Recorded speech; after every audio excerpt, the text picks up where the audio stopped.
Greetings, cinephiles. Are you looking for a movie analysis podcast that stands above the rest? Then look no further than Collateral Cinema, the only movie podcast that matters. We analyze good movies, we analyze bad movies, and yes, we also analyze the in-betweens of the world of cinema. So if you like what you hear, find us on Facebook, Instagram, and Twitter. And listen to us on Apple Podcasts, Spotify, Google Podcasts, and wherever you get your podcasts. And yes, my friends, we are 420 friendly. So when you listen to us, smoke it if you've got it. And now, here's a new episode of Collateral Gaming. The show starts right now. I'm Ashley Chancellor. And I'm Megan Gomez. And this is Collateral Gaming.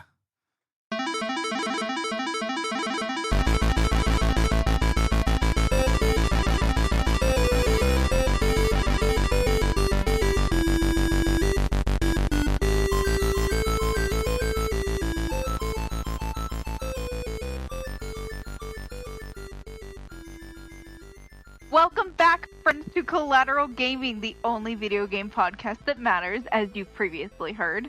So we're diving right back into it. We're going into The Witcher again, which I'm just so freaking enthralled about. Ash just finished the game, and I did a little bit more replay to just kind of get back into it, because it's like, you know, you're dipping your piggy dipping in the piggy pond. You're dipping your dingle. Want to dip your dingle? Piggy dipping in the piggy pond. Yeah, because I'm dipping my toes in a bunch of different universes right now, so I need to get my shit straight. Same here, actually. For sure. I'm like in so many different fantasy things right now. I'm like, is there dragons in this one? No, okay. let's throw things over.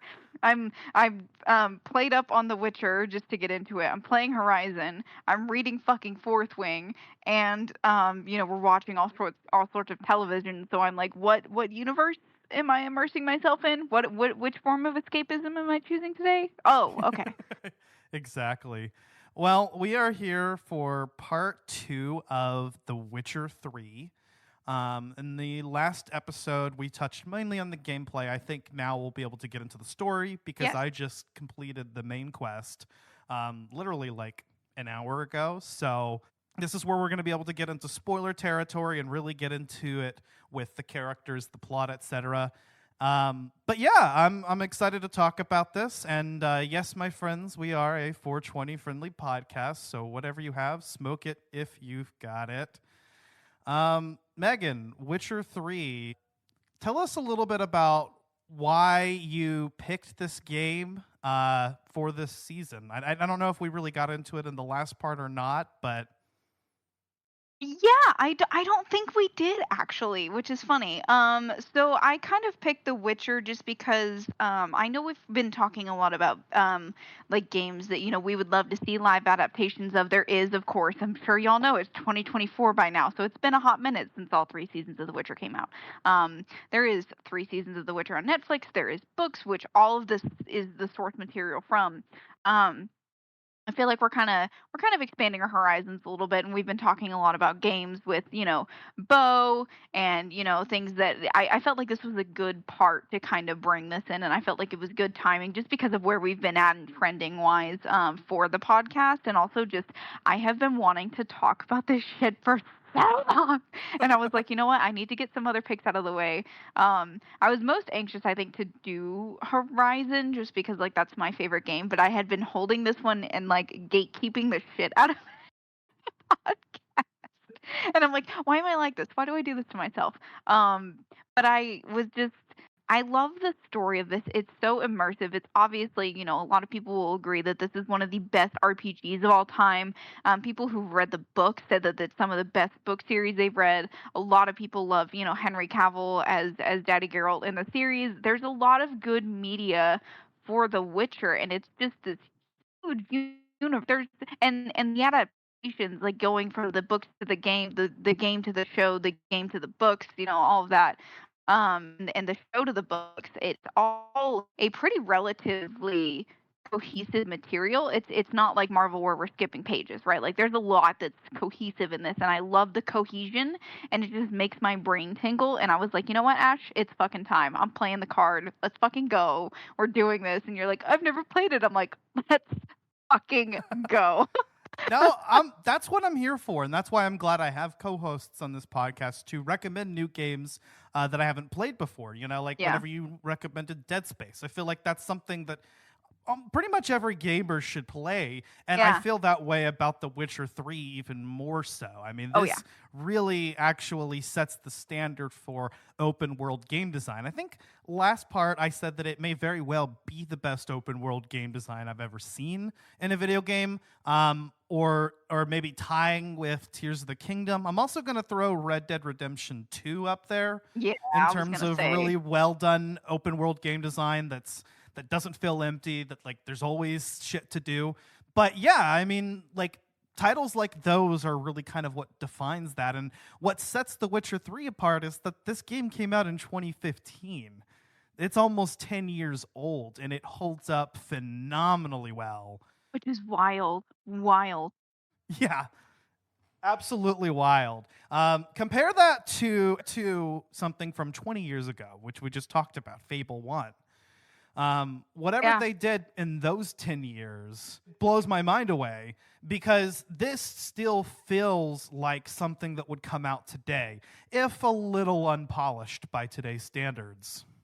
Right, yeah. I mean, enhance the graphics a little bit, drop it in a different engine, and you have a complete game. Like, I think that's pretty much what they did with Unreal Engine 5. Is they, there is a re-release of this game. I believe I don't know if it's come out yet or if it's coming out on PC soon for Unreal Engine 5. I'm not entirely sure right now. But I do know, like, it's right there. That you just had to drop it into a new engine, and that's it. Story's there, characters are there, everything's good to go. And it's for a game from 2015, I feel like it is very, very hefty. It is a corn-fed motherfucker of a game, right? Like, it is a boxy big game. It is. And that's not really to put it in comparison for a game that we've talked about on the podcast that is huge, right?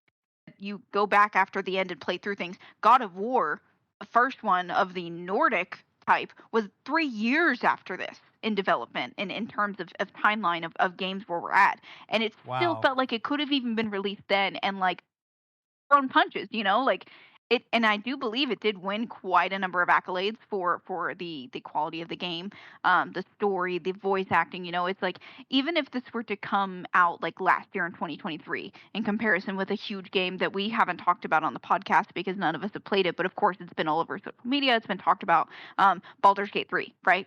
Like, I feel like this game, it's big enough to, I mean, it might not win against Baldur's Gate 3. There's a lot more, but it could throw punches with it for a couple rounds. You know what I mean? If we're talking in terms of content, if this were released in 2023, 2024, I think that this would absolutely, I mean, I believe it won Game of the Year that it did come out in 2015, right?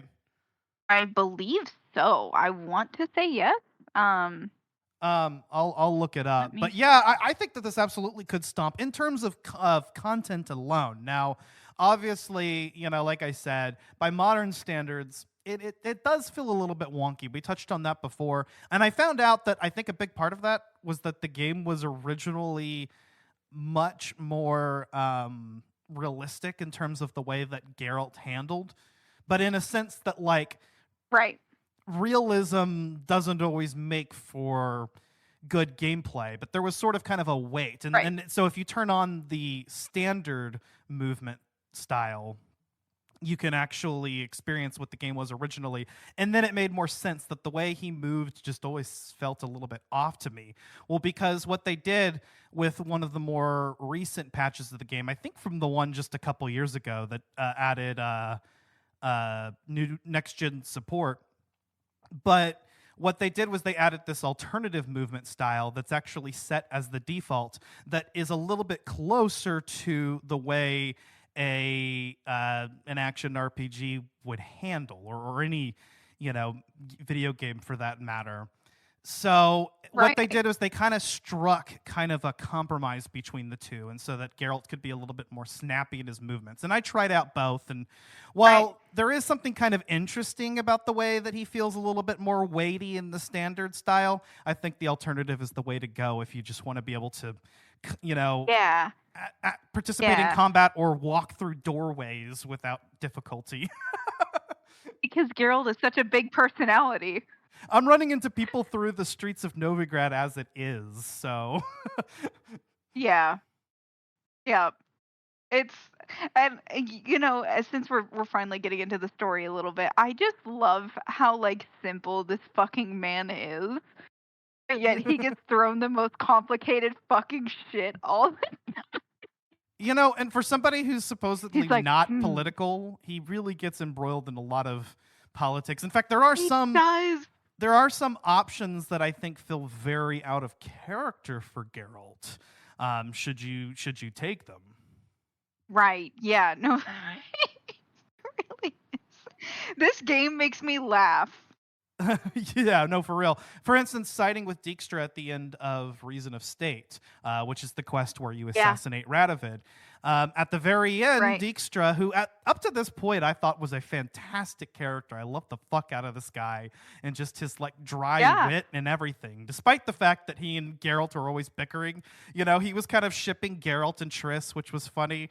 And, I just thought he was a fun guy. But at the very end of the quest, he decides to kill my homies.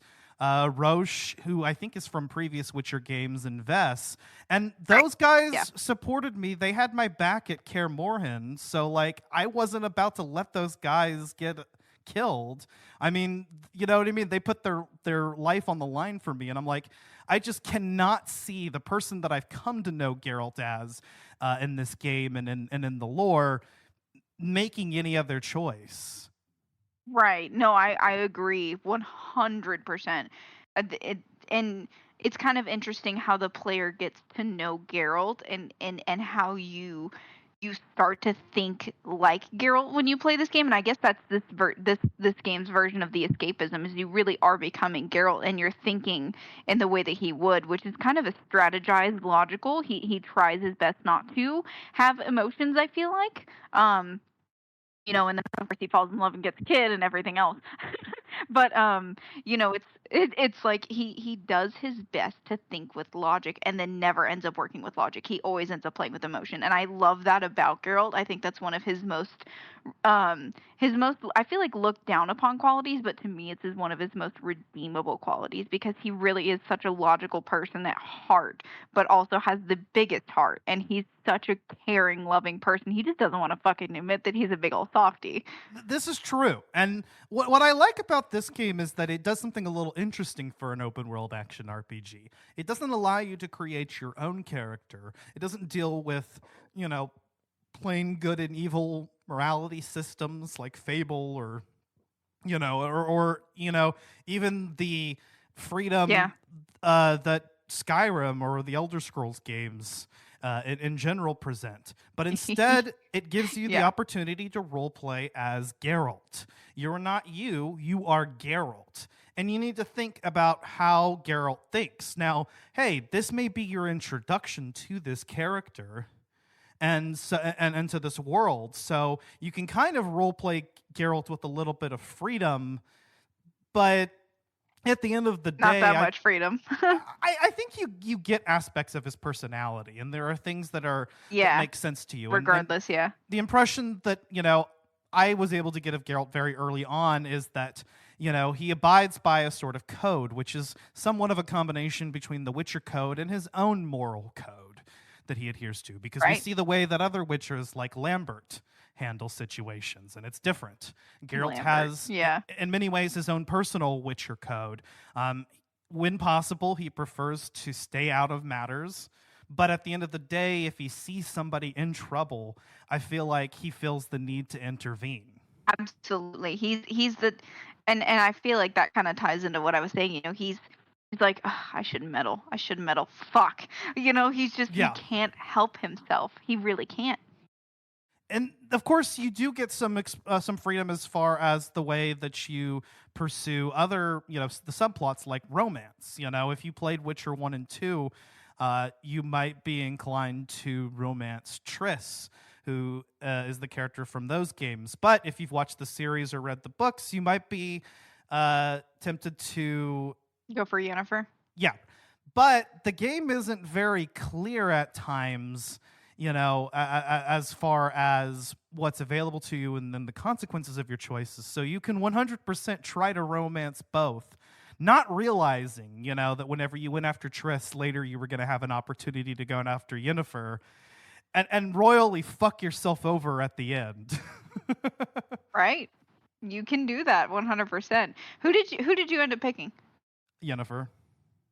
I love that for you.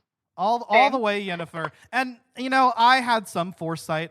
The game has been out for as long as it has, and I was already warned, don't try to romance both characters or it won't end well. And I'd played Persona 5. That game also punishes you if you try to take the harem route. If you try to take the harem route, like, why can't I fuck them both at the same time? I don't care. Right? Like, why can't this be an isekai and I can just be the protagonist coon who gets his harem of girls? I just want to be the fantasy version of pucking around. Leave me alone, guys. Like, well, The Witcher 3 provides Geralt quite a few opportunities to fuck. Apparently, not all of which actually affect your relationship with Triss or Yennefer. Yeah. I think the only consequences are if you romance both of them. Yeah, because they're the two main women, But Geralt can fuck around. Geralt can hire a whore if he wants. Yeah, he can do whatever you want. I mean, I had to do it once because it was an option in the game, and after that, I turned down Kira Metz because I was already set out on my heart for Yennefer. I turned down Sasha, the Gwent player, who was a bitch to take down. Oh yeah, that's true. I think I fucked her my last playthrough. I mean, why not? By the way, Gwent. Holy fuck! The minigame that Gwent. some argue is even better than the main game. I love Gwent. It's so fun for me, and I know this is kind of weird, but I guess the way that my brain has thought about Gwent since I've become an adult and played this game, and since my prefrontal cortex has finished developing, it's night and day to Strike on Horizon. I cannot get into fucking Strike on Horizon, but for some reason Gwent, I'm like, let's fucking go.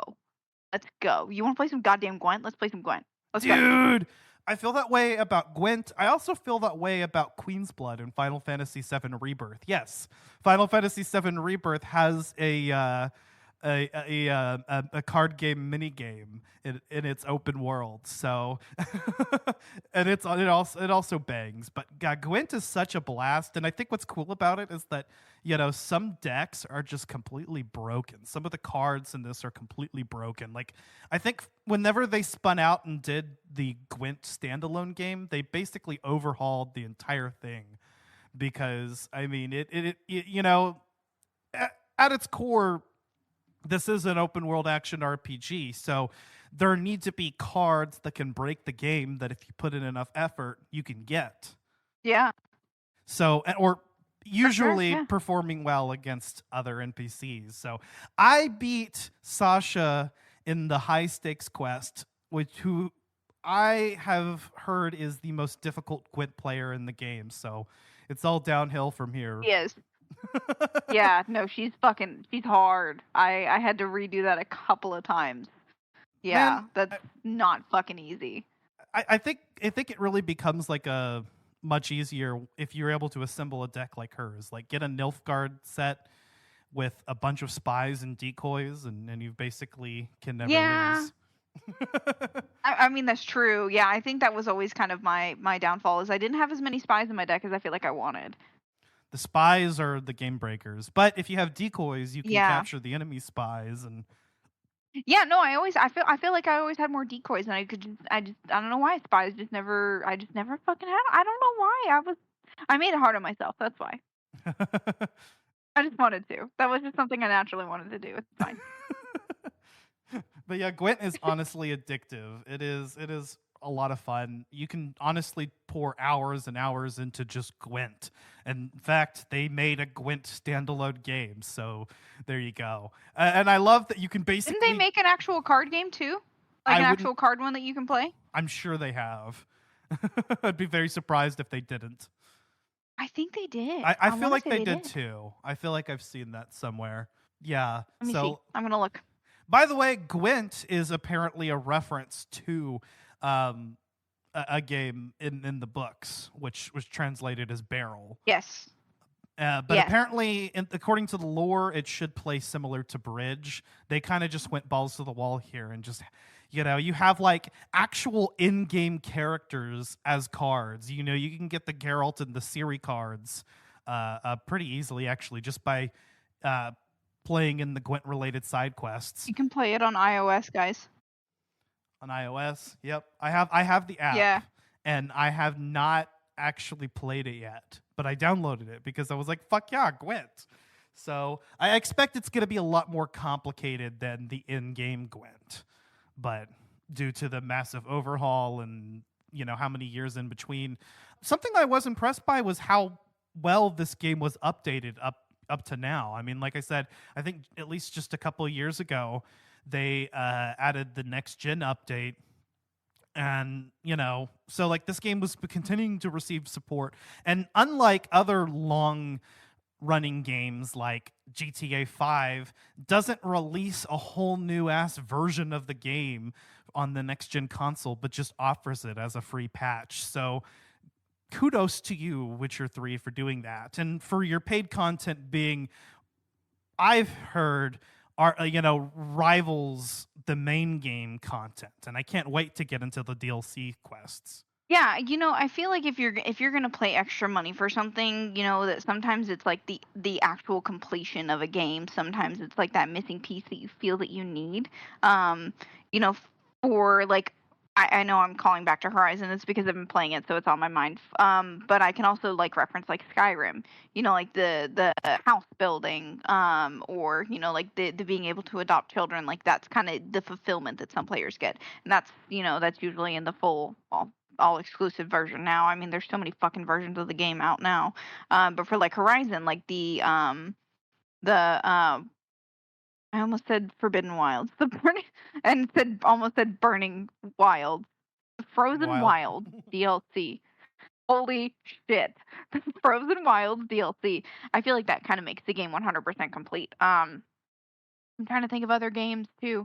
But I just can't off the top of my head, and I don't know why, but I feel like, even though it is a paid content, it makes the game feel complete, like 100% whole. Like they've given their all, they've done it all. They said this is the cards we have on the table, no pun intended. Which by the way, I just looked it up, guys, and there is a actual Gwent case and board game and all 526 cards that you can purchase on Etsy for $84.99. Just so you know, if you want something to add to your players, your little what would you even call that? I would say like trinkets. Yeah, you sent this to me. This is pretty badass. I did. I sent it to you. I mean, it's like for this whole set though, it's like $85. Huh. And it's everything.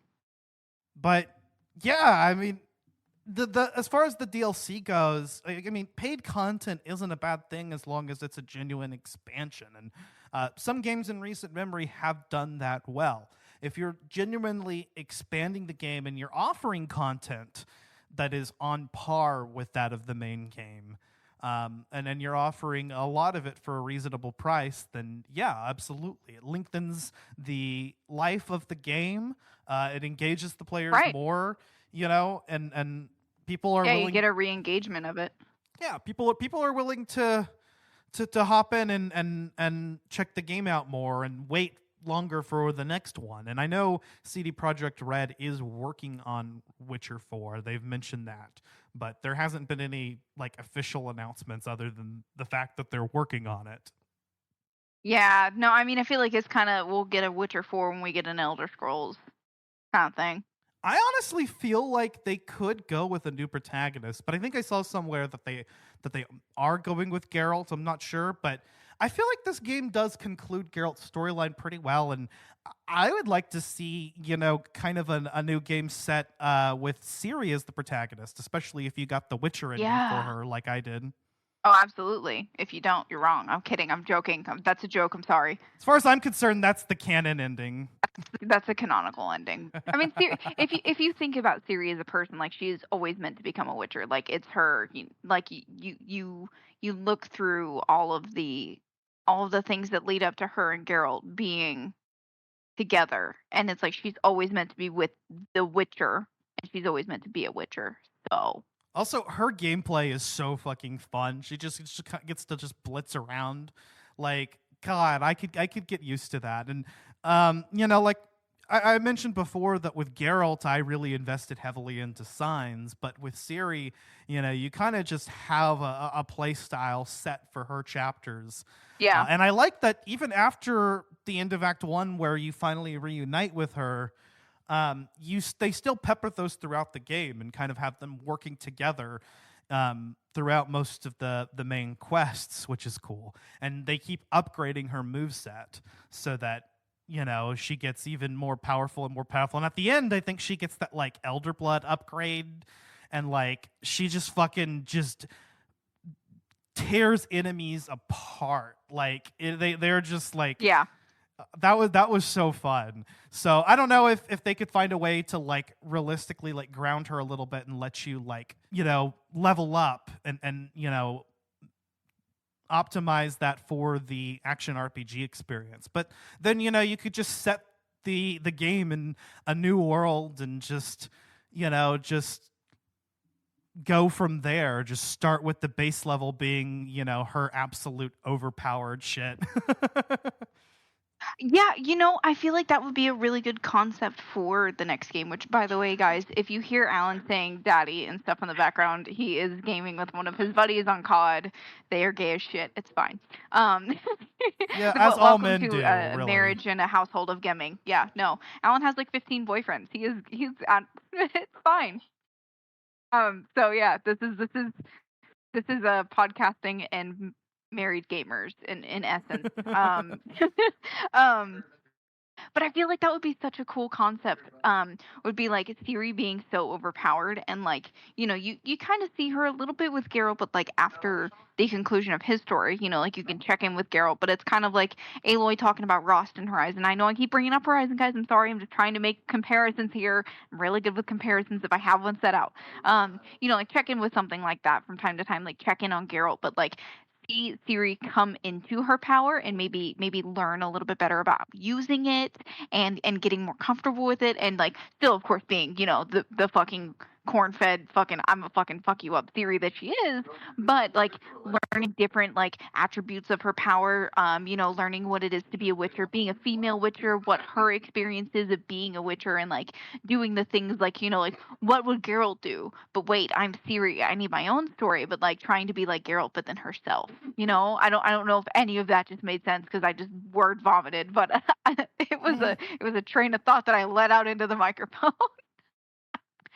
I don't know what they could do because, like I said, I mean, technically that really only works if you take the Witcher ending, and so they'd be making one of the endings canonical. But then again, that may be the best thing to do. I mean, they're kind of doing the same with Mass Effect, so yeah.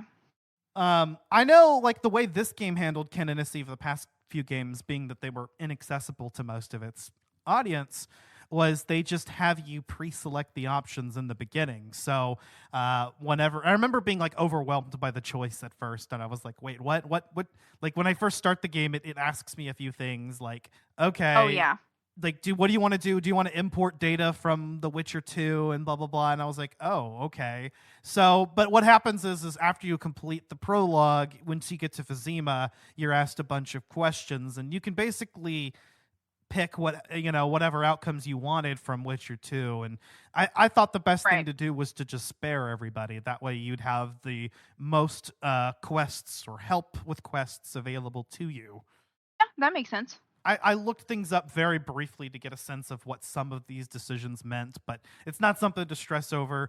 It just opens up maybe a quest or two depending on what you pick, or in like one particular side quest, something might be easier and you might not have to go to as much trouble because you left this character alive or whatever. Yeah, instead of just fucking slaughtering everybody because there is somebody that's renegade as fuck out there like that. I'm really excited about like jumping into the next playthrough and trying out like all of the different options and seeing how that affects the world, Yes, that is something that I think about all the time because I know we've kind of talked about this in a couple of episodes where like I feel like I'm always so scared to like get through the beginning of a game and like get through my first playthrough of a game for the first time. Like that's always such a hard thing for me because I love the exhilaration and the escapism and just like the wonder that I get of playing a game for the first time. But I feel like I need to start leaning more into getting into playing a game again and being like a repeater and being able to pick different story choices for different games because I'm so fucking bad about that. I really am. I get it. I don't finish it. Well, this game is tough too because it, as mentioned previously, it gives you a lot of difficult decisions to make. Some that I don't know, man. Let me just go outside. Let me walk around for a bit. Let me ponder. The fact that side quests in this game make you do that. I mean, because when you get down to it, as far as the gameplay goes, I mean, the quests are pretty much generic RPG stuff. You right. Fetch quests, fight enemies, investigate the murder scene using your Witcher senses. Most of it's all pretty much the same, but every single quest has, or almost every single quest has just this deep philosophical questions attached to it. Like, did I really make the right decision? There was a quest in the goddamn prologue that really made me wonder if I did the right thing, and I found myself frequently, making choices and then pausing the game and looking it up to go see if like the choice I made was a good choice or not. And sometimes reloading. Yes, I did that so much because it's man, it's hard. And I also feel like that's one of the great things about this game is every single NPC down like from the big every character from Geralt all the way down to the tiny NPCs that you go get a fucking newspaper for, right, are thought out and have their own story and their own narrative and their own place in this universe. They're not just like, hey, thanks. Appreciate you, man. Yeah. And they're not just swaying there. Like a lot of these games, and it doesn't feel repetitive. Thank you. Thank you, Master Witcher. Thank you. Yeah. I love how like you have a lot of like the NPCs in Velen that start out as like racists, and then over like as you complete a few of their objectives, a lot of them are like, "Oh, thank you, Master Witcher. I had the wrong idea about you," and you kind of just influence people a little bit. I mean, in any option that the game gave me to not accept a reward, at least early on, I always picked that. But then later on, you get to Skellige, and like I refused the rewards of this woman, and she looked offended by it. So I reloaded and I took the payment the next time. I don't know why, but that made me think of the one where it's the lady looking for her fucking frying pan. Yes. And he's like, fascinating. Are you getting to the end? That's so fascinating. Are you getting to the end? Like, y'all, if there is anything that I can tell you that will convince you to play this fucking game, it's just Geralt's one-off lines. Lambert, what a prick. Lambert, what a prick. What does he say? He's like, I didn't know you were a poet. Sure. Lambert, what a prick. Yeah, or he's just like, when telling. No shit, Geralt, thanks. And I think Lambert quickly replies, not bad. Yeah. Because that's just the relationship they Something have. like that. Lambert is actually great. I love him. There's an option whenever, you're spending the night with him and you're drunk, and you could just be like, I love you, man. Drunk Geralt is the fucking best. I love Drunk Geralt. Drunk Geralt is great. Drunk Geralt is my spirit animal. I know that it's... You need to put that on a button and wear that on your fucking lanyard for Drunk Geralt is my spirit animal. No, you know what? I just have to bring this up because I was talking about other media. There is nothing that will quite compare to the bathtub scene. Nothing. Absolutely nothing. I mean, it's great seeing Henry fucking Cavill do it because the things that would let that man do to me. But Same, honestly. This game opens up with a bathtub scene in Kaer Morhen, Yes. which is apparently a dream sequence, but it might be a flashback. And yes, I mean, it kind of had to. I think that it just kind of set a precedent for that. And honestly, The Witcher 3 brought The Witcher into the mainstream. So I'm glad to see like references that the TV show makes to it. Yes.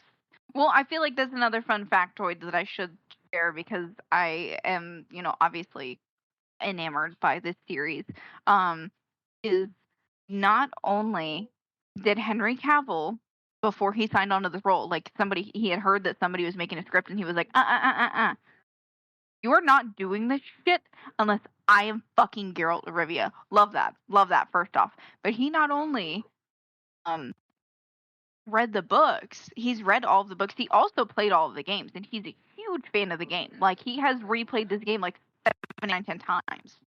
Kind of shit. Like, he is in love with this character, loves this. Like, I don't know, and there's a lot of speculation as to why he left the show. I don't know that Miley Cyrus's ex-husband is a good fucking pick for the next Geralt. I don't think they should continue. I think they should leave it at 3 seasons, 3 games, be done with it. Yeah, I feel like there's no other Geralt. He is just fucking iconic, and the fact that he is so dedicated to it was just amazing for me. And another reason why I wanted to talk about it, because I wanted to talk a little bit how incredible the story is, that it was adapted in 3 different media, and it's incredible in all 3 of them. That's my personal opinion. A lot of people don't like the show, but that's on y'all. Anything that involves fantasy and anything that I can consume and have a form of escapism, I'm probably gonna like it. If I don't like it, it's really fucking bad. I will find redeeming qualities in pretty much anything. It's a good outlook to have. And I mentioned this last time, but I thought it was cool to be able to encounter characters in the game, and then, I'd go and see their background in the show and kind of understand. And the game provides a lot of context. I mean, there's a whole info book with information for every character. So anytime you meet anybody new and it's obvious that they already know Geralt and have done shit together, you can always look at a glance, and there's dialogue options in game that will also offer you the option for background information if you need it. So the game does a good job of being standalone and providing all the context that it needs for its characters, but it was also cool to go back and see firsthand those events and also see where things actually differ, because I think the show kills off Eskel once they get to Kaer Morhen, whereas he's alive and well here in the games years later. So obviously there's going to be some differences, and vice versa. Like, I'd see a character in the show, and then as I started playing through the game, it was really cool actually playing and watching these side by side. I'd meet that character later and I'd be like, oh, okay, so like they portrayed them a little bit differently, but like, I can see that this is the same character. Yeah, it's almost like an alternative universe kind of thing. Like, it's still at the core the same character, right? But you can see a bit of them in every adaptation that there is. There's no real difference. There's no major difference. Like, you could tell who they are in game, in movie, and book, and it's still all the same person, but like maybe just a little bit different, as if they had made like a little bit slight different choice in their life and came out just a little bit tiny different, like the butterfly effect kind of thing. Or, you're just looking at them later in life, like with Ciri, for instance. Right. Who's like a full-grown adult now. And I wanted to touch on that. I know we brought it up earlier, but her relationship with Geralt is honestly like, God, I think it made me tear up whenever they actually had their reunion. And I think it flashes back to their original meeting. And like, it was just, and then they embrace, and it's just so sweet. Yes, it is. And if you're a reader, you'll understand this, and I feel like you might even understand this being a gamer. The found family trope always fucking gets me, because I feel like I have a lot of like family members that way. My brother included, I have a lot of family members that they're not blood to me, but I found them, and I see a lot of that, and a lot of that love and compassion in Ciri and Geralt's relationship, and the way that they like embrace each other and just love each other is just so endearing and so sweet. Like, me personally, I cried like a little fucking bitch, but I also just I'm a woman and I cry at cute things. Okay, don't judge me. Also, it surprised me how much Geralt lifts his guard around her. I don't think he does that with anyone else, Yen and Triss included. No. Like, he was almost like, it surprised me how openly affectionate he was with Ciri whenever he met her. And I know that this is after years of development in the books and whatnot, but I just saw this completely other side to Geralt that he hides in front of most characters, or at least partially hides, you know, in every other instance in the game. And he just becomes almost a different person with her. And honestly, like, I couldn't refuse a single one of her requests. I believe after that point, like, there's a few time choices that you have to make that will affect the ending that you get. Whether she ends up as a Witcher, whether she ends up as the Empress of Nilfgaard, which I erroneously referred to as Niflgaard in the last episode. I apologize about that. Niflgaard? Niflgaard. It's fine. Or she can disappear, presumed dead. So, right. And I'm glad I got the Witcher ending, honestly. I'm so happy that I got that. And that was just honestly the natural choices I made in the game. I noticed that, I kind of wanted to support her. I wanted to cheer her up, Yes, because Ciri doubts herself because she's always been thought to be, just like someone that she feels she needs to be and not who she wants to be. Like, a lot of people try and influence her decisions, and I feel like Geralt is not one of those people. Like, he's the one who's like, be who you want to be. And I feel like that's like the most natural choice for a lot of people, because a lot of us seek encouragement and things like that in our own natural lives. So when we go into a form of escapism where we can support somebody else, it's a natural thing for us to do, right? But also I feel like Geralt sees who she really is, and I feel like Ciri sees through that kind of guard that you were talking about. And I feel like she comes into herself so much becoming a Witcher, because she really, and he shows her what she's capable of. He's like, you're fucking capable of this shit. Like, stop fucking playing yourself and be so fucking for real right now. You're not made to be an empress. You're not made to sit on the throne. You're made to be a fucking Witcher. And some people may disagree because of the choices that they made in their game. That's fine. But me personally, I agree with that as well. And I mean, that's also what the show shows, and I personally haven't read the books. It is on my physical TBR, because I definitely want to read that. Oh my god, I need to read it. I think there's like 8 books in the series. I need to do that. I need to start on that. But yeah, I feel like that's just the most natural thing for her to do. Yeah, the positive decisions in a lot of cases were ones, I think, where Geralt let her make her own choice and let her do things on her own. And this was easy to guess, though, because there are context clues. Ciri doesn't like to be protected. She wants to take care of herself. She wants to be responsible for herself. And oh my god, Ciri is reacting to me on my phone. This is going to be a problem. That's fine. It's fine. Everything is fine. She just jumped on because I said her name. Cirilla is a great character. Honestly, she's a hottie as an adult. Oh my god. Yes, absolutely. Like, I'd fuck her. Oh yeah, and also you get the option at one point in the game to say, like, I prefer girls. So I absolutely picked that option, and then I tried to kiss the guy anyway, because I was like, fuck it, let this guy have like his like moment. Let her be a bicon. That's fine. Exactly. I'm totally fine with that. She is a bicon, actually, because the game presents romantic options for her for both genders. So canonically, she's bisexual. She's bi. Love that. I love that love for that. her. That's great. I also like that they did that with Dandelion/Jaskier in the Netflix series. They made him bisexual, which actually fits with his character quite a bit. He's very effervescent, yeah. Judging by the context of the game, though, in the game universe, I think he's straight, because every single one of the past lovers that you have to talk to in his side quest are all women. And so I think in the game universe, Dandelion is straight, but I could totally see him as bi. Like that actually works for him. Yeah, no, I definitely see it too. It's not something that's far off, which is something that still fucks me up because like I've been watching the Netflix series for so long that like I'm like, why do they keep calling him Yasker? And then I'm like, Yasker, Dan Yasky Lion. I I ended up looking it up, or in some way or another, I found out, and I was like, oh, okay, so he's that's okay.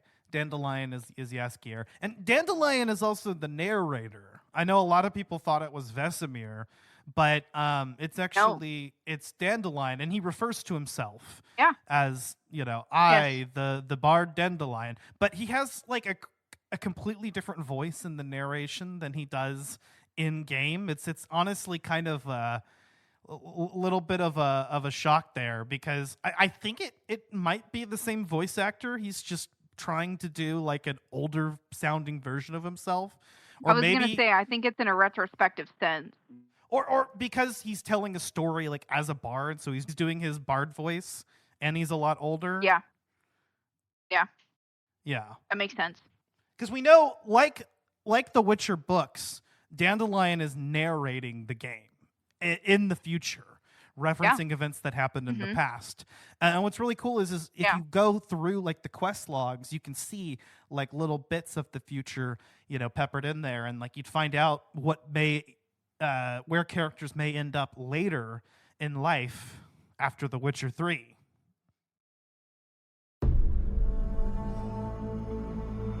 By order of the Emperor of Nilfgaard, for the murder of the wounded, looting, cannibalism, you are hereby sentenced to death by hanging. Or torment.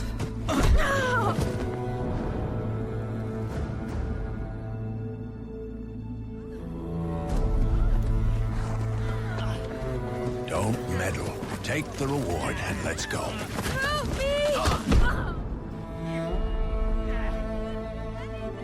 Knew you witches wouldn't scorn imperial gold. Tough hunt. Tougher than yours, that's certain. Evil is evil. Lesser, greater, middling, makes no difference.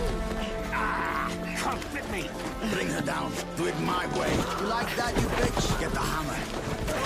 Kick her teeth in. The degree is arbitrary, the definition's blurred. If I'm to choose between one evil and another, I'd rather not choose at all. Just make it quick, Geralt. What the?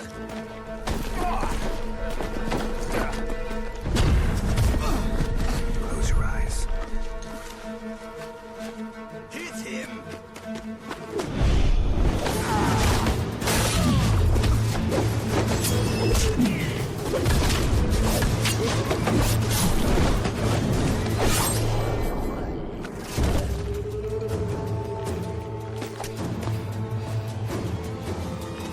What are you doing?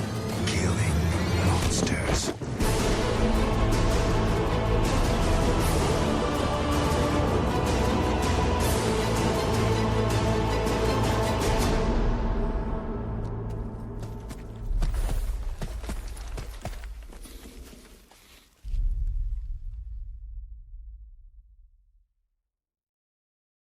I love that they put that much thought into the quest names and things like that too. Like it's like the ingenuity of these developers. Like CD Projekt Red has always been like a great one for me, but like coming back and just thinking about like The Witcher 3, not even the other two.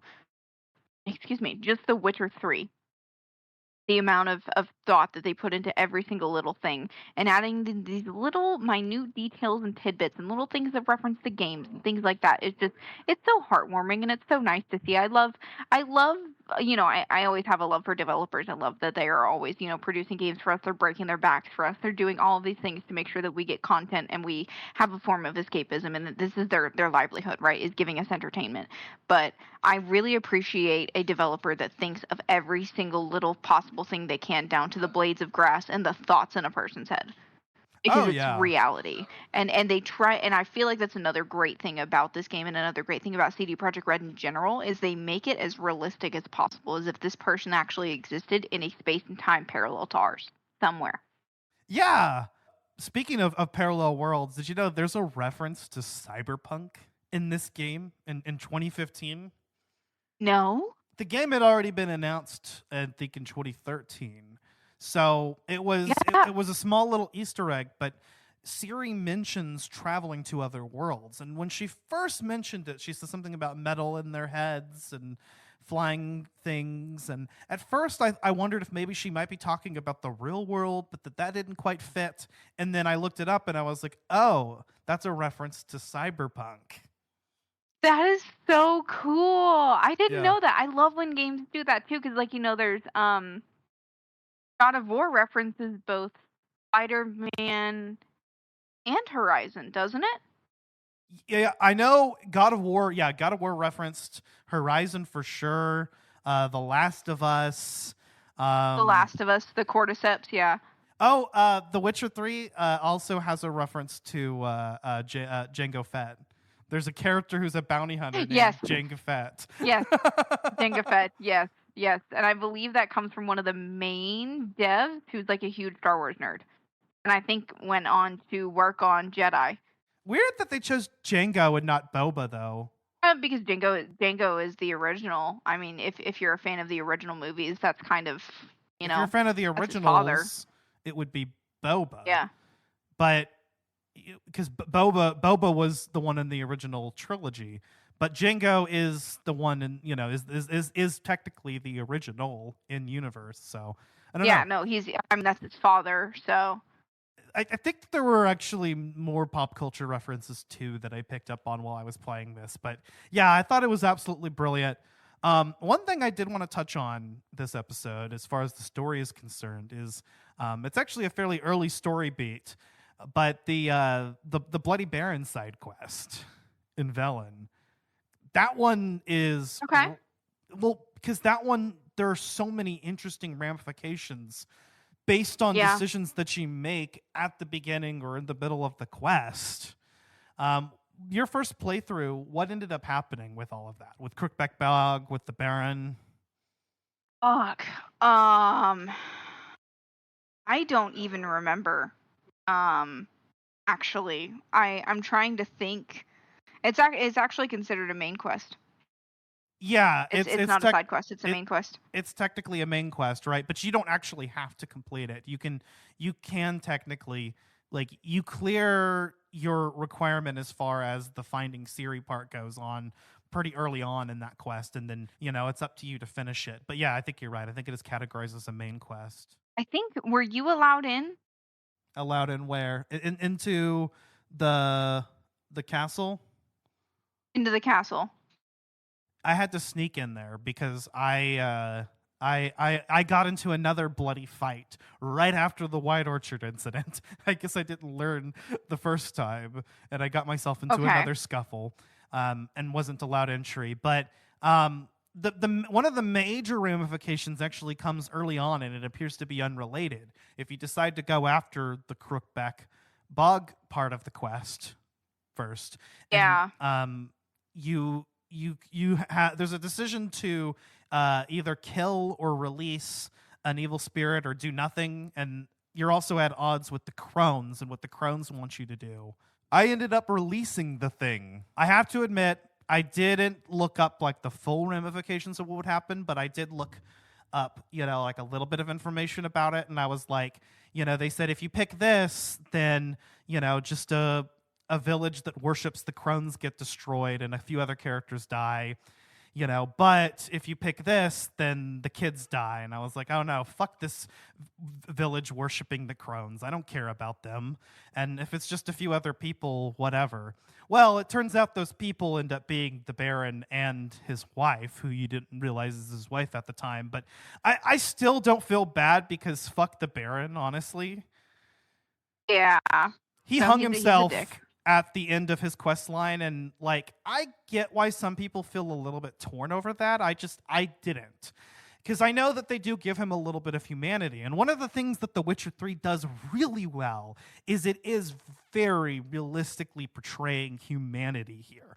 Here's a character who's a vile person, abused his wife and daughter, drove them away, and basically got what was deserved. But at the same time, he is very pleasant towards Ciri and Geralt, actually. Like, he welcomes Ciri into her home along with the little girl that she was with, gives the little girl a place to live, gives Ciri, supplies and sets her off on her journey, so there are elements of him being a somewhat decent person yeah. Very serious issues. I think that's why it was kind of hard for a lot of players, is because like he hangs himself and it's like, well, he was helpful at one point. I feel like that was something that maybe he struggled with as a person, was like being a decent human, like he definitely, it seems like, somebody coming from somebody who's got some mental issues, as if we all don't in this day and age. We're in our own Great Depression functioning with meds. I feel like that is like one of the things that is hard, is I feel like he was battling his own demons and taking it out on people when he shouldn't have been. Yeah. But obviously you're in an ancient medieval time. There's no fucking therapist besides like maybe Dandelion. Well, like I said before, there are no clear good and evil choices. It's not black and white. Everything in The Witcher is relatively morally gray. And I think one of the tough things about that side quest is that it has consequences that aren't immediately foreseeable. Foreseeable, yes, exactly. You know, it's like you really don't know what the consequences are of your actions until later. Unless, like I said, the internet's there, you could look everything up. I tried to avoid that, but sometimes during when I'd made a difficult decision and I wasn't really sure if I had made the right one, sometimes I'd look at like immediate consequences, and usually I let myself make the decision first. And sometimes I stuck to decisions that I made, even if they weren't necessarily the ones that had the best consequences later on, just because, I was like, you know what? I stand by it, though. I feel like that's the decision Geralt would have made. Yeah, no, 100%. Yeah, there's some where I'm like, well, I feel like Geralt would have done this, but I don't fucking know, but I guess we'll see, But I can see somebody taking the fun out of this by just, looking everything up before they made a decision, and I would definitely caution away from that. I did that in my last playthrough because I couldn't fucking remember, and I was like, yeah. Well, if you've played through the game already, then, whatever. But, that first playthrough, I think a big part of it is fucking up. Thankfully, I don't think I really had any... Well, besides the Bloody Baron, which I didn't really mind, but I was going to say besides the Baron. Yeah, I didn't really have any big, decisions I felt like that I was just... there were none at all that I think I was displeased with later on, that I was like, that were major ones. Like I said, the most major difficult choice that I made was the one that ended up with the Baron being dead. But like I said, I wasn't broken up about it. That guy was a scumbag. The wife is unfortunate. The daughter joins the Eternal Flame, and fuck the Eternal Flame. I hope she learns better someday. But, I still stand by that decision because, the kids... I saved the kids. Yeah. Fuck that village of crone worshippers. I don't care about them. Jesus Christ.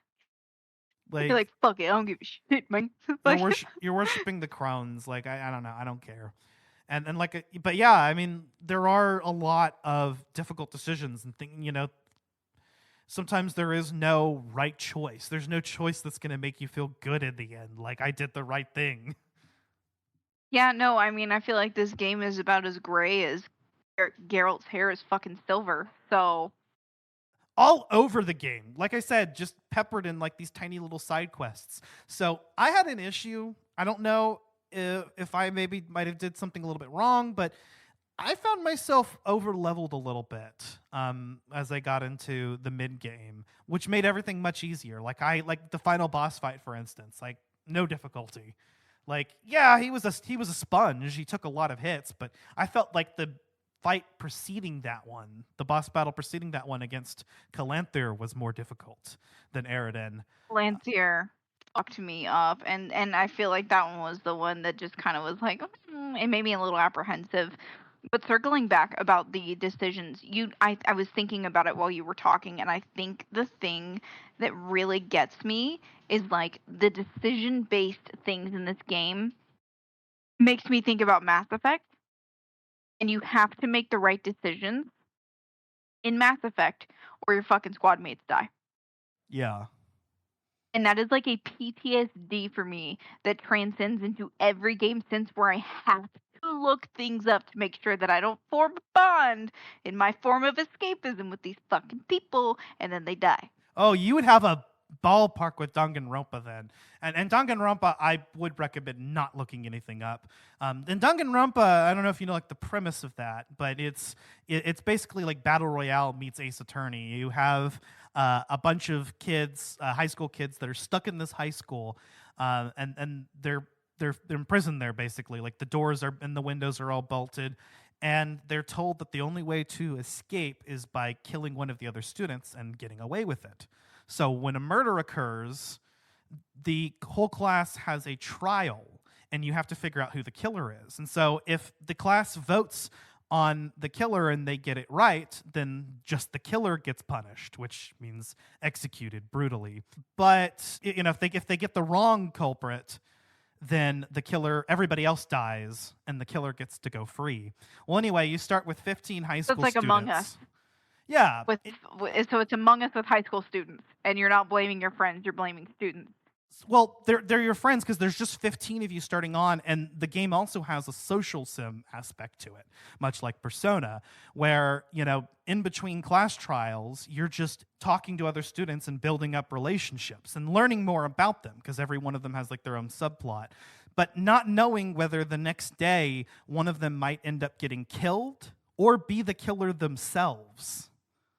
I couldn't do that. That would make me bawl my fucking eyes out like a little bitch.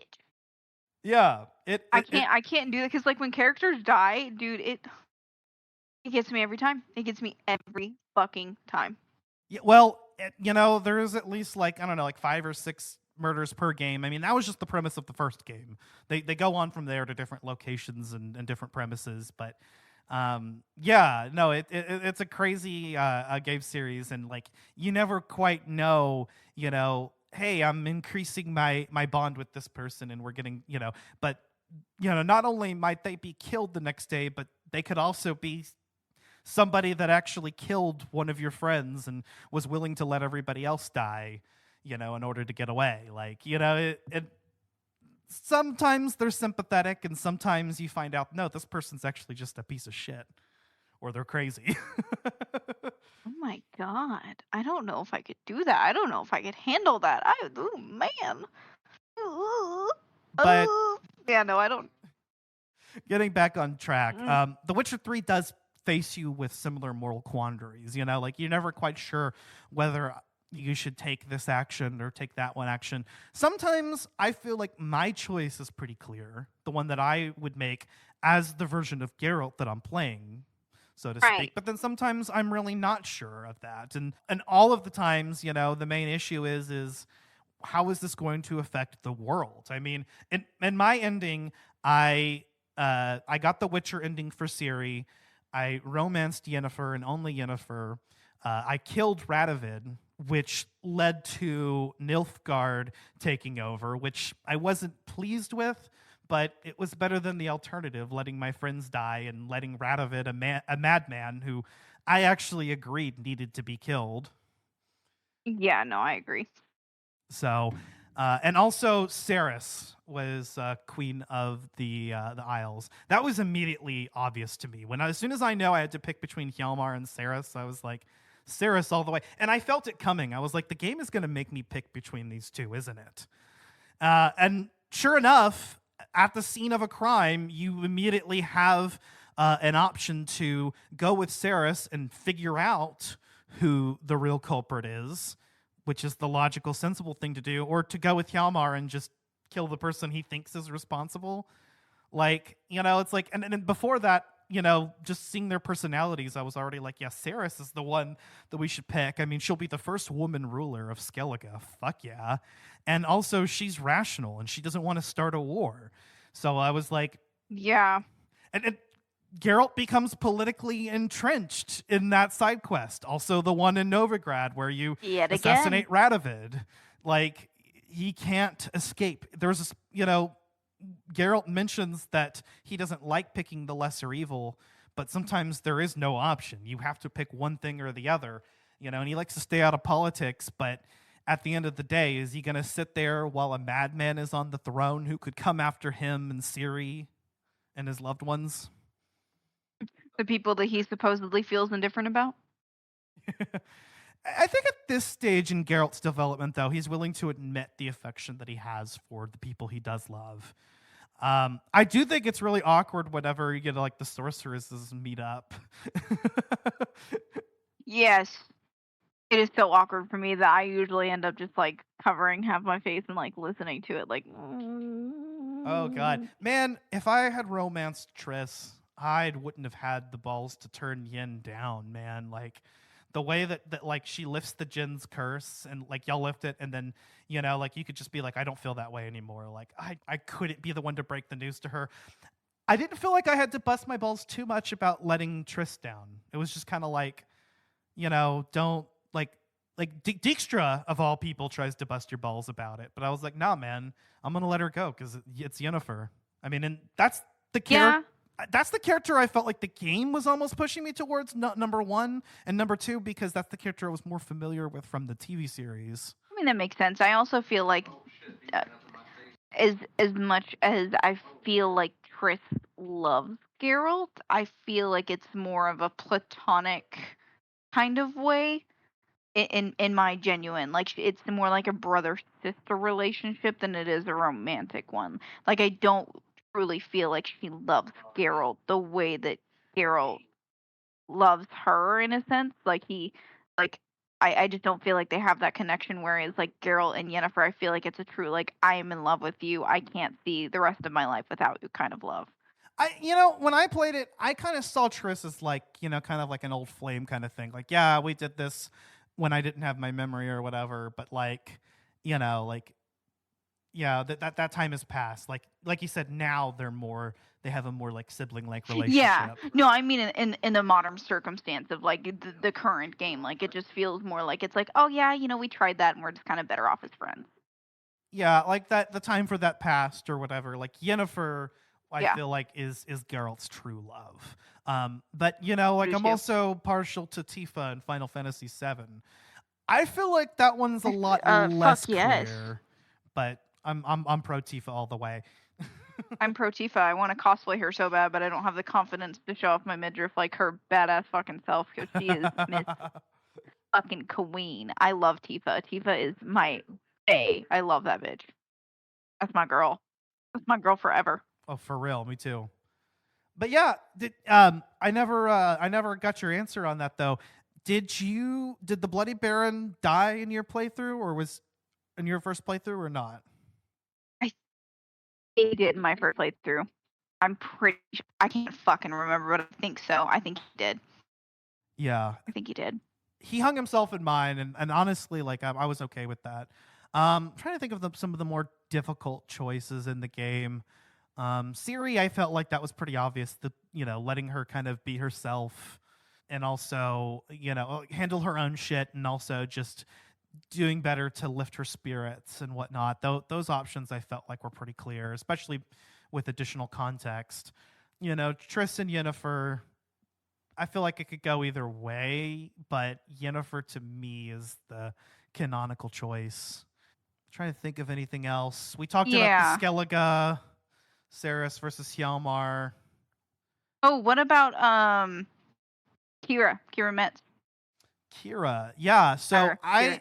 Actually, I had a little bit of a heads up on that one. I was told, to pick the more positive options in order to steer her towards going. I learned that you could, the game doesn't tell you this, but I knew in advance that you could get her to come to Kaer Morhen later on.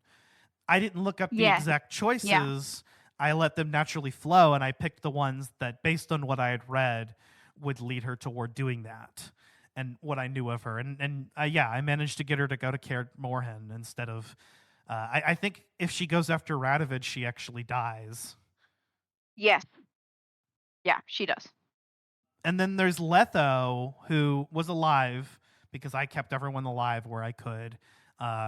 importing from The Witcher 2. And his quest line, I actually did fuck up, and I reloaded in order to get the right one. Yes, because basically, like, the whole thing is a ruse, and so like you're tempted to throw yourself into combat, and you actually ruin his plan if you do that. So I reloaded my save, and yeah, I think we covered most of the big major story decisions. Like I said, I mean, the quests in the game are peppered with them, and it's easy to get lost in this world and just do quest after quest after quest. I tried to mostly do them in order by level, but even at the end of the day, I found myself a few levels over. And that started to cause issues where quests would be too under level by the time I got to them. Because, like, you know, there are some quests in Skellige that, you know, I'm not going to go sail all the way to Skellige right now when I'm in the middle of Novigrad. So I don't know if maybe there was a better way to go about that, and I should have cut off once I achieved, you know, the main quest objectives of Novigrad, then it's time to move on to Skellige or something. I feel like somewhere around there is where I really started to feel it. Because like towards the end of Velen, I knew I was a couple levels over, and that's ideal. That's okay. But like by the end of the game, I was approaching like 10 levels over the recommended quest level. So it started to become too easy for me. I've heard that the Death March difficulty is much more difficult, and also enemy upscaling can turn even like trivial encounters in the original game into difficult. That is something that I will say that I have done. I haven't done it as much recently just because I haven't been gaming as much. You know, I've been gaming for the podcast and things like that, but we just really haven't been dedicating too much time to gaming. I've been trying to take off my screen time because I spend so much time on a screen all day. But I used to do this, and I don't know if this is a smart choice, but this is something that I learned. Shout out Jordan. You know who you are. He told me that he started out every game on the highest difficulty, and he would only knock down the difficulty if he was like died 6, 7, 8 times and could not get past a part. But he would always start a game on the highest level of difficulty that you can possibly do in a game. So you automatically know what it's like to have the hardest experience and then work your way down. Yeah, I started on standard because that's usually what I pick. But that's not a bad idea. At the same time, though, I know sometimes like I'm not trying to spend a lot of time on a game. I'm trying to get through it as efficiently as possible for the podcast. I mean, God knows. I mean, I poured hundreds of hours into this game, so, and I'm glad that I did. I'm going to look it up right now because 138 hours so far, and I've completed the main quest, every available side quest. Every side quest that I've triggered so far. There might be some more in the world, some extra like low level ones, but like just about every side quest I've completed. There's a couple more Witcher contracts that I've triggered that I haven't completed. And then there's like the DLC stuff. So there's still a lot more to do. And plus the litters of question marks across the map that, you know, I've had to just make notes of and be like, okay, yeah, I'll fast travel here later and check that out. But right now I'm too high level as it is. Yeah. I feel like that's something that's so difficult for me, and I feel like you and I both kind of are on the same vein in that because we're both such completionists that we have to like discover everything and do every single little thing before we even get anywhere close. Like if I'm playing a game where it's kind of got like a linear, and I feel like this is another reason why I like Zelda. I feel like it was a little bit hard for me to finish because like you can kind of go any which direction. But if I'm in a game that's more linear, I'm going to get my first couple, you know, main quests out of the way, as you do naturally your prologue sequence. I'm going to get to a point where I can explore. I'm going to do every fucking side quest up until it is too hard for me. Then I do the next story portion. Then rinse and repeat until I'm done. I don't know why I'm like this. I just do this every time. I find open world RPGs are good because they give you a good system. So I do quests as they pertain to my current level. So if I am at or above the recommended level for that quest, I'm going to do it. And I'm going to prioritize doing quests based on their level order so that way I don't lose out on experience, right? So I have a system, but that system is also constrained by location. I'm going to tackle quests in a way that makes sense, because even with the fast travel system, I want it to make sense at least somewhat lore-wise, and Geralt's just constantly skipping between Skellige, Velen, and Novigrad just don't feel right to me. I feel like, it makes sense to complete... Right, exactly. Like, how the fuck did Roach get to Skellige? One of the greatest mysteries. And canonically, he does, because there's horse races on Skellige. Yeah. So... And Roach wins every time, because he's a bad little fucking baby. But, I try to complete things also by location. So I didn't even grind. I leveled naturally, organically in the game, and it's the way that the game handles that beautifully. I think, like you said, I think that the better thing to do would have been to start with the harder difficulty and work my way down. Maybe not the hardest difficulty, because I know that there are some experiences that are intended for second playthroughs, but start with the one, like, if I'm playing like an action RPG, I've played a lot of those. I can probably start on the next tier up. That's what I tried to do with Jedi Fallen Order. I started on Jedi Master, and then I worked my way. I went down to Knight, because I felt like I was like, I play action Comfortable. games. Yeah, I can do this. And then you get to that fucking, what's it called? That force thing where you have to like do that like 3-minute long like jump through where you're using what's her name's like plasma, and you're having to jump through, and it's like all out in dead space. I don't know if you know what I'm talking about, but it's like the hardest fucking sequence. I went to Dathomir early, so Dathomir was what forced me to downgrade my difficulty setting. But fuck Dathomir. Why do we have to, every time we bring up Jedi, we just have to say fuck Dathomir? For real. With Witcher though, there is an option for enemy upscaling, so that might be an option to pursue, but I think not for a first playthrough, because I heard that it'll turn like sometimes even like joke encounters, like the fight with the scripted fight with Dandelion, into difficult battles, oh shit. Because it's kind of just applied automatically. So but enemy upscaling, I've heard, increases the difficulty and the Death March difficulty setting. With Final Fantasy VII Rebirth, they had an option to turn on the dynamic leveling from the beginning, so I'm actually doing that. So that game has the upscaling applied. I feel like that game was better optimized for that, since it offers the option so accessibly to me.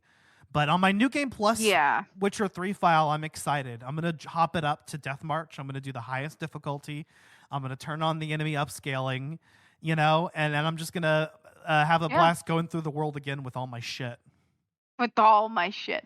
I feel like that's, and that's something that I do whenever I'm playing games on my own. I kind of agree with you. That's not something that I feel like I would do as much for the podcast, just because, like, we're trying to make sure that we, make content, and we're not just leaving you guys. Wow, that was hard for my brain. Make sure that we're not just leaving you guys like barren out in the desert with no fucking content. But also, just making sure that we're able to get things out in a reasonable amount of time. I mean, we do this almost year round, but we don't want to be doing this constantly. We do need a break from each other. I know Ash loves me, but he's got to get rid of me sometimes. Fine. I think it works with the rotating schedule right now. You guys jump onto whichever games that you're going to be a little more passionate about or more interested in. But I encourage you to challenge yourself and try something that you haven't before, like with Fable, right? Yeah, I did Fable. Yeah, that's Fable what I'm doing was fun. That's what I'm doing with all y'all's games. Like The Witcher 3. This was a game that definitely was on my list. I just needed an excuse to play it, and I'm glad that I did. And with that, I think we can go into final thoughts. Yeah, absolutely. Yeah, starting with you, Megan. Oh man. Well, for one, I'm so glad that I picked this game because I'm glad that you seem to have really enjoyed it. I'm really glad that we finally got the space to give this game the justice that I feel like we could give it as much as we could give. I mean, I feel like this is a game that you can definitely talk about for hours.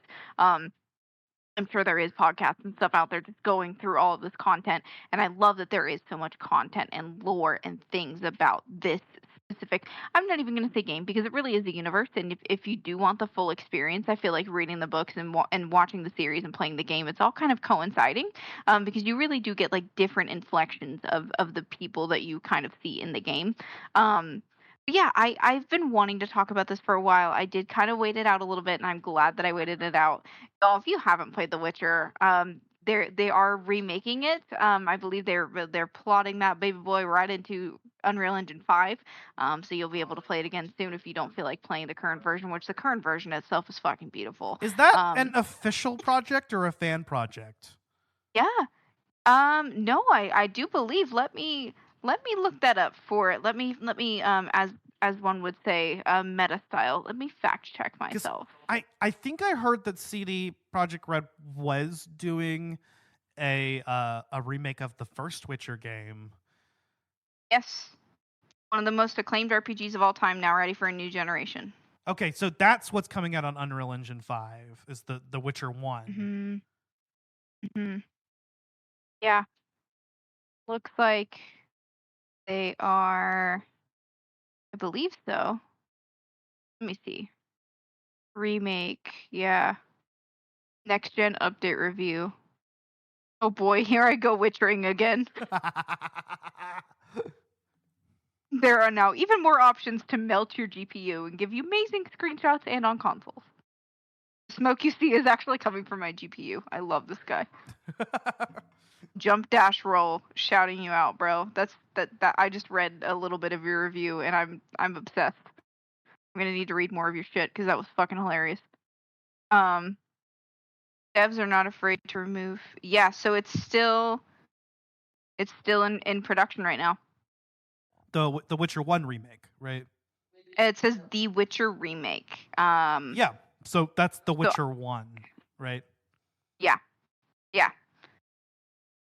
Which I think they're gonna end up going into all three, kind of like they're gonna do. Like I think they're gonna do in sequential order. Because they did do number 3, but I mean, well, obviously we won't have. I don't know if you heard about this. We're not gonna have fucking Xboxes anymore soon, so I guess that's all gonna be on PC. But eventually we'll have like I believe all 3. I heard about that. I guess it makes sense because I mean you can already tell that Microsoft was kind of collating the PC and the Xbox, and you might as well just get a PC. You know what I mean? And have the whole experience, I guess, because all the games that you can play on Xbox you can play on PC. But right, I don't know. Yeah, I mean, at some point, I'm sure they will remake this game, but it'll probably be years down the line. I mean, they still got to do that Witcher 1 remake. We're still got the Witcher 4 due, and then they would have to do the Witcher 2 remake. We'd probably see Witcher 5 before we saw Witcher 3 remake. And I mean, this game just got 100%. Ported to next-gen consoles and runs great as of a couple years ago. Oh, it's beautiful. So I'm playing this in 2024. Like I said, I can tell it's a game that released 9 years ago, but it's really pushing the limits of the technology. And, with the graphics upscale and whatnots and a lot of quality of life improvements, quick sign casting. God, I didn't activate that until very near the end of the game, I think, before I found out there was a quick sign casting, which just changed my world. You can now hold down R2 and just hit the face buttons in order to cast signs instead of having to only be able to cast the one that you've manually selected. Was quick sign casting for you as stims were to me in Jedi? I don't know. Is this my Roman Empire? But it's not like the game advertised it or anything, okay? I'm going to give you a hard time for the stems because I think the game does say something about it, but The Witcher 3 says absolutely nothing about there being an update since the game was released that adds quick sign casting, which you have to manually change to. I mean, they were nice enough to give us the alternative movement system right off the bat by default, but Yeah, no, I'm so shocked you didn't know about that. Yeah, you guys play with more than 2 stims? golly. Like, oh yeah, how many did y'all get? I'm like, y'all got more than 2? What the fuck? I know you found out like right then, but yeah, that was like that for me, at least in terms of like, oh, okay, so this was an option the whole time, and it is kind of game changing. If you weren't a sign user before, quick sign casting, You are now. Yeah. I saw a lot of people commenting about that because I looked it up after I saw the setting, of course, and I was like, is this something I should turn on? You know, and for me, I was a sign user, and this made it so much more utilitarian. You learn the face buttons pretty quickly, and so it becomes fast, and you can just cast all kinds of signs. So yeah. Anyway, final thoughts. Yeah, man, I am bewildered that it took me so long to play this game, to get into this franchise, because this is phenomenal. From what I understand, this took the linear gameplay of Witcher 1 and 2 and blended it seamlessly into an open world, and it did it beautifully. This game appeals to fans of the original games, of the book series, and is also a fantastic starting point for fans of The Witcher, as it was for me. I would recommend this to just about any serious gamer. This is a game that you really have to play. I'm not surprised at all that it won Game of the Year 2015. We said that we would look that up and get back to you on that, so I found a way to do it. I'm not surprised at all that it won the Game Awards. And yeah, I think it absolutely would continue to do that based on content alone. Yeah, there are some bugs, but you have to understand the sheer scope of the fucking game. It is massive. And it's why games like it and Skyrim it's huge. Are still riddled with bugs years and re-releases later, right? Is like, you have to understand the absolute achievement that is a massive open world like this, which was at the time one of the biggest open world maps ever, even though it's just divided into different sections. And I feel like some people might have liked it better were it just one interconnected world instead it's like these specific regions around the map, but each one of them is so massive. I think the Velen Novigrad region like rivals, and the Skellige region as well, rival actual open world game maps on their own. Yeah, each region it's like it's its own game, which is wild. It is wild. I mean, even the way that the soundtrack changes. I mean, we really didn't even touch on the music, but man, the tracks in this game are fucking bangers. Yeah, they are. Yeah, they are. In the show too. Toss a coin to your fucking Witcher, bro. Coin to your Witcher. Valley of Plenty. You like my creed in there in the end? I love that. That's awesome. You gotta have a little bit of that creed in there. The amount of times that I will do a creedism to a song is ridiculous. I will creed Taylor Swift, bro. I'll be like, best believe I'll still be told. I can't help myself. I cannot help myself. I think I found myself doing that to a couple songs. Yeah. The creed songs are fun. That's the millennial. It's a millennial thing. Yeah. Yeah, you have to. With arms wide open. Yeah, you just, Alan and I do it all the time. Like, this is marriage. Creedism. But yeah, I feel like we've said almost everything that we could say about The Witcher 3. I mean, well, honestly, that isn't true. There's probably so much more because this game is so fucking deep. I mean, like I said, there were fucking side quests that made me just kind of sit and think for a minute. Okay. Yeah, this game makes you question your own humanity too, for sure. But yeah, go check it out. Everything's fine. This is available on all modern platforms, I believe, including Switch. Which it is available on the Switch. That is a technological It's a great airplane play. Yeah, just play it on the airplane. It's fine. Use your Switch on the airplane and play The Witcher. I know it's a 9-year-old game, but like the sheer like massiveness of the map. But then Skyrim was pretty big too. But I believe this game Hell yeah, it map was quite a bit bigger than Skyrim's.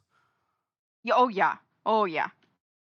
Absolutely, it's fucking massive. It's huge. Like it's bigger. Yeah, it's a big boy. Rest assured, I have not played through the DLC quest lines yet, and I would like to. So this is to be continued. I would love to do another episode, either as an official part 3 or as a bonus round segment, talking about just the DLC of this game, because I have heard that it's phenomenal. Oh damn! I just looked it up. The Witcher's map is twice the size of Skyrim's. Broham. What? That sounds about what I was thinking, because I think I'd read that somewhere Listen, before. if you love Skyrim and you love politics, you're gonna love The Witcher. Amazing. You're gonna love that. it. Please click that. You're gonna love The Witcher. Well, all right, y'all. Stay tuned for our anniversary special part 2 on Fable 2, as well as our game launch review on Final Fantasy VII Rebirth with Andrew Orozco from Geek News Now. That's probably going to be the next thing, and then the Fable 2 review.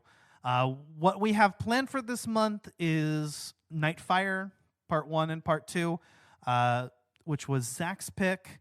And then in April, we'll be getting into our 420 month. So our bad games of the month that we're reviewing, as we do in April, are going to be E.T. the Extraterrestrial, the Atari game that is so infamous, and also...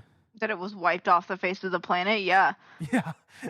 And also Plumbers Don't Wear Ties. Probably not in that order. And then our 420 special, I think Bo wants to do Pepsi Man of all things. And honestly, I'm inclined to just go with it. So Bo. I think that's what we've got planned for April. Yeah, so stay tuned for all of that and more. We're actually kind of getting towards the final stretch of our season. So we'll be thinking up ideas for Season 7 very soon. And we can't wait to get into it. Yes, absolutely. Also, I wanted to shout somebody out that we have been in his podcast reviews a couple years now. Daniel, who is on our Collateral Media page. That man made me cry like a baby back bitch because he is so nice and kind, and I wanted to shout him out. So he said, that he really enjoys listening to our podcast, and his review made my heart so happy, and it made me just so excited to keep recording episodes, and not that I'm I'm getting tired of it or anything. It gave me it bolstered my resolve. I just wanted to keep going. It just gave me so much encouragement, and I was just I needed to shout him out. Thank you, sir, for your kind words, and you're so sweet, and we at Collateral love you so fucking much. We're so glad to be in your top 5. Thank you, sir. Yeah, man. Thank you so much, Daniel. I saw his review and his podcast rotation ranking last year, where he also ranked us at number 4 and ranked Collateral Cinema on both lists as well. And then I saw that he'd even reviewed us before then, and I was like, wow, okay. So, yeah, man, thank you so much for the heartfelt words. Yet again, another pleasant surprise as it was for me last year. Before that, I wasn't even aware, and that's honestly, that's the reason why we do this. Yeah. I don't know how people perceive our content. I just don't know. I put it out there. I rarely ever listen to it again. Yeah, no, I'm what did I even say during that podcast? I know I talked about things, but I just kind of it's like a stream of consciousness, and then I don't really know what happens afterwards. It's like a trance I put myself into. I don't fucking know. But he was like, it feels like I'm just hanging out with him in the room, and I was like, oh my god. Wrap this man in a blanket and give him some chalky milk immediately. Yeah, that was awesome. And if you'd like to offer feedback yourself, feel free to on Apple Podcasts. You can leave us a 5-star review. You can follow us on Good Pods and help us move up the ranks there as well. Or feedback on your platform of choice. Interact with us on social media. We're on Facebook, Instagram, and Twitter. And of course, you can listen to Collateral Gaming wherever you get your podcasts. Very soon, I think I will be contributing to the Collateral Let's Play content that Bo has been doing. Maybe just giving people kind of a peek into whatever games that we're playing that month. More than likely going to mostly focus on, whatever it is that we're currently playing for our scheduled episode, but might branch out here and there. But yeah, if I could find a way to easily stream or record those from the PlayStation 5, then it's on. And then, of course, eventually get a capture card, get back to recording patron commentaries. So we do have Let's Play commentaries available as well, full games. Those are on our Patreon, and if you donate money, you get access to those. Whenever possible, at some point, I'd love to get back onto that and upload some more. On Collateral Cinema, we released our review on The Wraith, and then we should be recording our Miikiversary special on Happiness of the Katakuris. And we also will be releasing our episode on Lost Highway, which we've already recorded at the time of recording this. It's St. Patrick's Day, by the way. Megan, are you wearing green? I as of this present moment, I am not. I had a green hair clip in my hair earlier, but I put it in a pony. So go ahead and pinch me, pals. I am a little bit Irish, and I am not wearing any green. Ruh-roh. But I am wearing plaid, so I don't know if that. I'm wearing my my green, my stereotypical gamer green Hylian Crest Zelda shirt. Actually, my blanket has green on it, so it counts. Because I'm wearing it on my lap. And also, I outfitted Geralt in the Griffin armor. I have the superior Griffin set at the moment, and that's what I completed the in-game with. And that's all green. So Geralt was also rocking it for St. Patrick's Day. Thanks, Geralt. Okay. Love that. He's a patriotic man. He's a patriotic, little pessimistic little shit. You patriotic politic, you. But yeah, check out Collateral Cinema as well. So I guess that's it. I think that's it, pals. I think that's it. That's it. I don't really think we have anything else to bullshit about now. So yeah, no, I think that's it. That's all, folks. Yeah, I think that's it. Well, with that being said, I've been Ashley Chancellor. And I've been Megan Gomez. Thanks for hanging out with us, guys. This has been Collateral Gaming. We are out.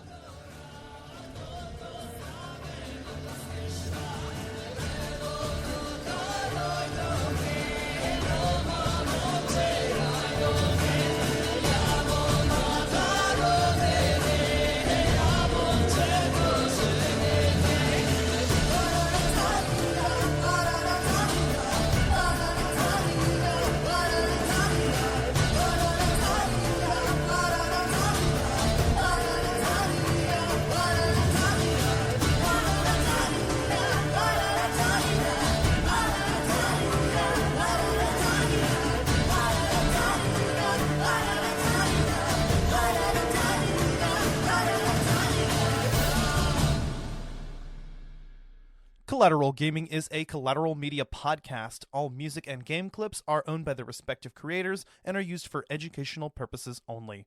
Please don't sue us. We're poor. And yes,